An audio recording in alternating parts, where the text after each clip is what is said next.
Hello there, and thank you very much for opening up this video.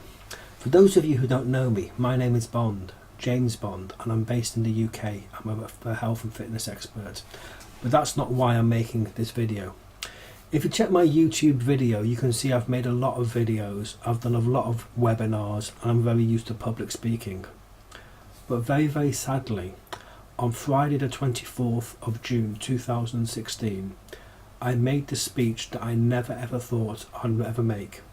It's not a speech I wanted to make, and nothing I could do could prepare me for it.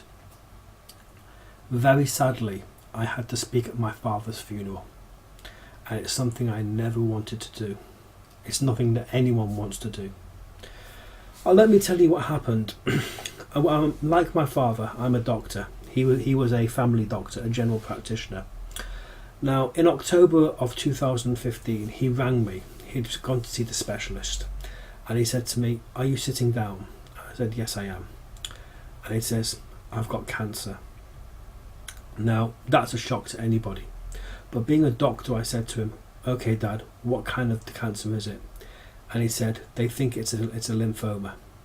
Now, you're probably a layman watching this video, so I'm going to tell you there is a kind of lymphoma that you're going to get called a B-cell lymphoma, and if you're going to get a cancer, that's the one you want to get, and that's the one I thought Dad actually had.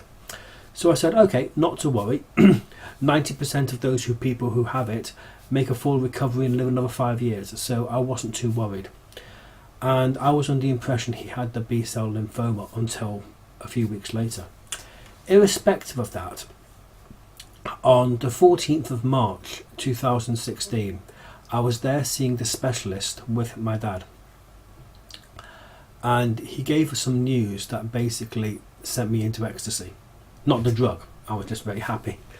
He told us that the original cancer had shrunk by 98% and it hadn't spread.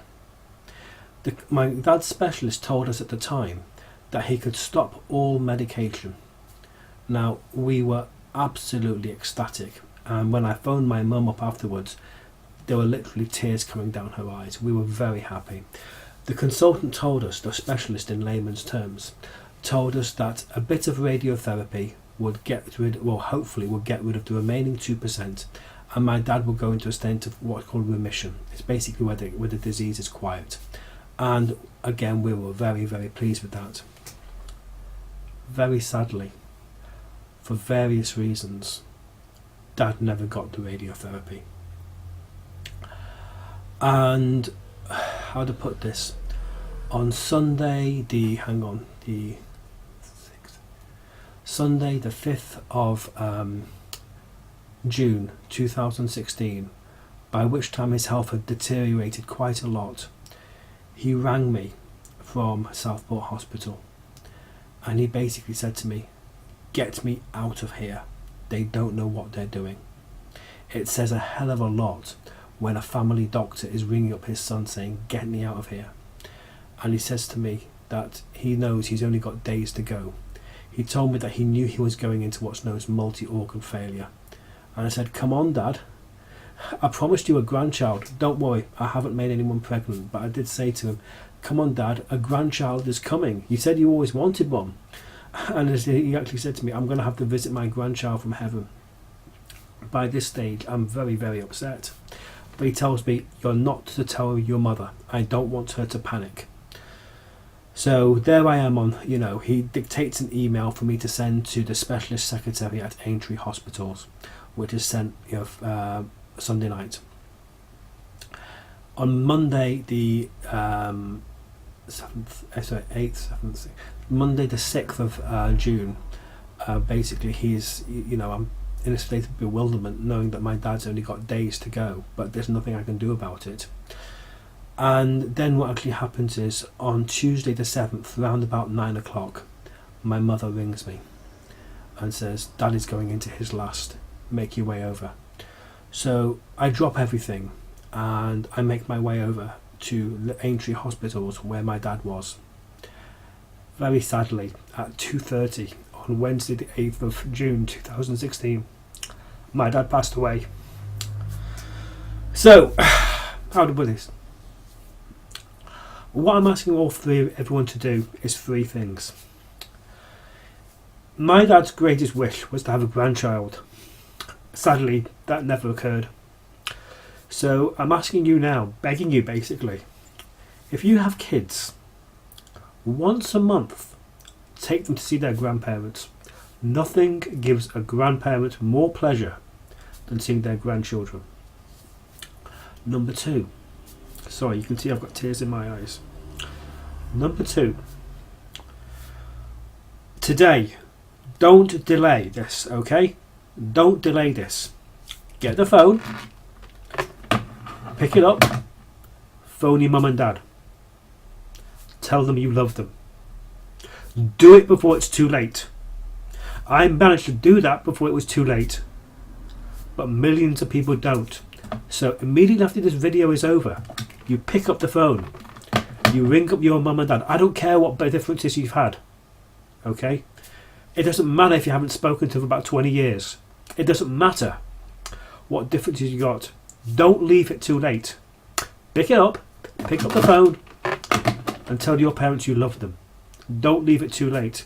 Thankfully, I did that before my dad passed away. But make sure you do that today, and make sure you do it regularly. Go and see your parents before it's too late. For those of you who've seen the Mike and Mechanics video, The Living Years, you'll understand what I mean. And number 3, this is very, very important. When I was 18, I cursed my dad for doing this. I really did. He made me take out life insurance and critical illness cover. Now, at the time, I was cursing him for it. I'm glad he did. When you are young and healthy, the premium for life insurance and critical illness cover is dirt cheap, because it's taken from the day you take it. And the other thing what actually happens is, if anything ever happens to you, the insurance company are stuck with you. So what I'd like you to do is get your yellow pages, find a local financial advisor if you have kids, and as soon as they are able to, you can sometimes get life insurance and critical illness for your kids, sometimes from as young as 12. Get it from them now, okay? The premium when they're young and healthy is diddly squat. It's hardly anything. And if anything ever happens to them, the insurance company are stuck with them. And it's very, very important. Take out £1 million of cover, or the best of what you can get, okay? So it's really important you do that. But most importantly, just remember the 3 things I want you to do. 1, make a commitment today that if you've got kids, take them to see their grandparents once a month. 2, pick up the phone, ring up your mother and dad, ring up your parents, and tell them you love them before it's too late. And thirdly, get your kids life insurance and critical illness. I make nothing financially from telling you this. All I want you to do is don't leave it till it's too late, okay? As you can see, I'm quite upset about this. So, my name's Bond, James Bond. Leave you shaken but not stirred. Bye bye.